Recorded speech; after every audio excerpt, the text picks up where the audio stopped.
Minimum wage earner ka ba o mababa lang ang iyong sahod? Gusto mong makaipon pero hirap na hirap ka dahil sa mga gastusin mo araw-araw. Huwag ka na mag-alala kaibigan.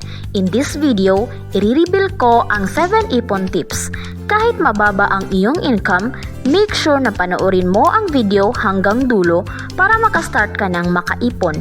Ipon tip number 1. Pay yourself first. Paying yourself first, aka reverse budgeting, ay isang tried and tested saving hack. Lalo na sa mga nagsisimula mag-ipon at gusto mag-invest. Lahat ng financial guru, influencers at sa mga podcast ay napag-uusapan ang saving method na ito. And in theory, it's simple at kaya nang gawin ng lahat. Pero ano nga ba ang ibig sabihin ng pay yourself first? Simple lang. Pag natanggap mo ang iyong sahod, unahin mong iset aside ang pera para sa iyong savings, emergency funds at investment money. At kung ano man ang matirang pera, iyan ang gagamitin mo for your everyday expenses. Think of this method like a payday ritual. Kung ginagawa mo ito, ni-remind mo ang sarili mo na you are your top priority at hindi ang mga ibang bagay na paggagamitan ng pera mo. Why is it important to pay yourself first?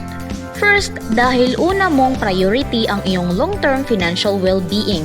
Second, kung nakasanayan mo na ang magtabi ng pera sa iyong savings account every time you get paid, you're less likely to spend your savings sa mga daily expenses or sa mga bagay na hindi mo kailangan.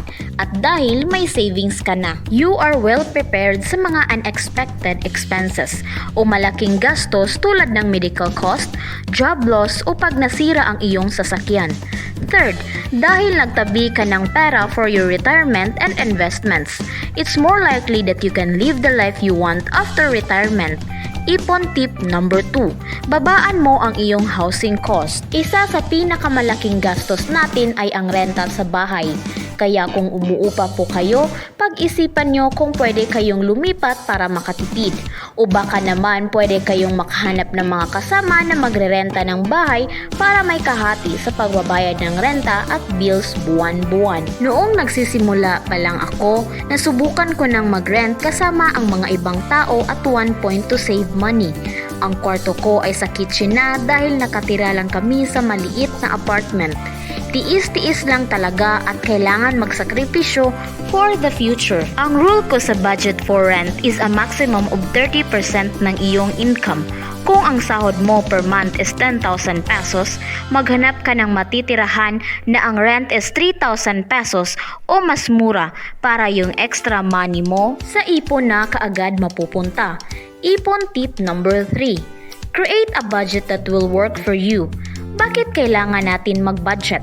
Ang pagbabudget help us to feel in control pagdating sa pera instead of wondering every month saan napunta ang pera mo. Ang tip na to ang magpapakita sa iyo ng malaking difference in planning ahead where your money goes versus sa palaging kapos ang pera bago ang payday. Pero bago tayo gumawa ng budget, please make sure to be realistic at naaayon sa income at sa sitwasyon mo ngayon. Huwag kang gagawa ng budget like, sa susunod na sahod, magtatabi ako ng 50% ng sahod ko para mas maabot ko agad ng 100,000 pesos ang savings goal ko.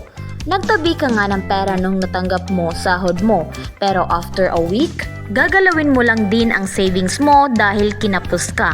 Dito papasok ang 50-30-20 rule. Paano ba to? Simple lang.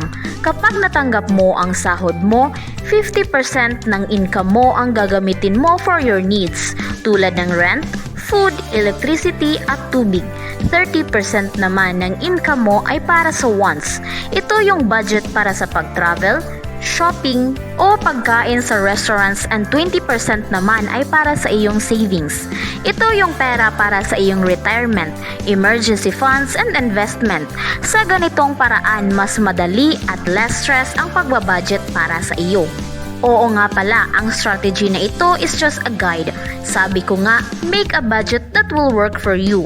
Kung sa tingin mo, kaya mong bawasan ang nakalaan for your needs and wants para mas malaking percentage ng inyong income ay mailagay sa savings. Mas better, Ipon tip number 4. Iwasan ang utang at bayaran ang utang. Karamihan sa atin, nagkakaroon na ng utang dahil mababa ang ating kinikita o sumusobra ang ating gastos.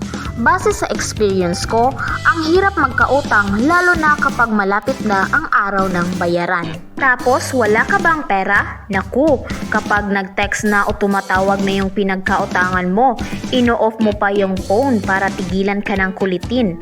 Maya-maya may kumakatok na sa pinto nyo at naniningil. Ang stressful, di ba? Kaya kung may utang ka, I would strongly advise, bago ka mag-start, magtabi ng pera, bayaran mo muna lahat ng utang mo para wala ka ng utang. Focus ka na lang sa pag-iipon at tandaan, pag wala ka ng utang, iwasan na ang lahat ng any form of debt. Kung may credit card ka, ipakancel mo na yan. Iwasan ang humiram ng pera sa ibang tao. Tandaan, ang utang ang isang bagay na pumipigil sa atin para ma-achieve natin ang ating financial goals. Ipon tip number 5. Filipinos love to eat. Ilang beses na tayo kumakain sa isang araw. From breakfast, lunch, merienda, may midnight snack pa. Kaya kapag naubos na ang budget, pansit canton at sardinas na lang ang kinakain bago magsahod. Hindi ko sinasabi na tipirin at gutumin mo ang sarili mo dahil kahit ako, gustong-gusto ko rin kumain, hilig ko rin magsamgyupsal at mag-extra rice sa karinderya. Sabi nga nila, tipirin mo na ang lahat, huwag mo lamang tipirin ang sarili mo sa pagkain dahil food is life. Wala naman problema sa pagkain, ang problema is yung budget. Remember, we're trying to save money at nasa low income pa lang tayo. Kung babawasan natin ang gastusin sa pagkain, laking tipid para sa iyo iyan. Ilang ways para makatipid sa pagkain ay magbaon araw-araw. Para maiwasan ang pagbili sa mga restaurants, ilimit ang pagkain sa labas. Mas mainam na magluto sa bahay at i-uninstall ang mga apps sa phone for food deliveries. Ipon tip number 6. Alam mo ba dapat ang dahilan kung bakit ka nag-iipon? Kung tatanungin kita, bakit ka ba nag-iipon? Ano ba ang dahilan kung bakit ka nag-iipon? Kung wala kang sagot sa mga katanungan na iyan, malaki ang chance na mawawalan ka ng motivation on saving money. Kaya you need to have a clear goal. Nag-iipon ka ba para sa iyong retirement? Nag-iipon ka ba para sa bahay ng iyong pamilya? O baka naman para sa college tuition ng mga anak mo paglaki nila? Kailangan ng matinding self-discipline if we are saving money.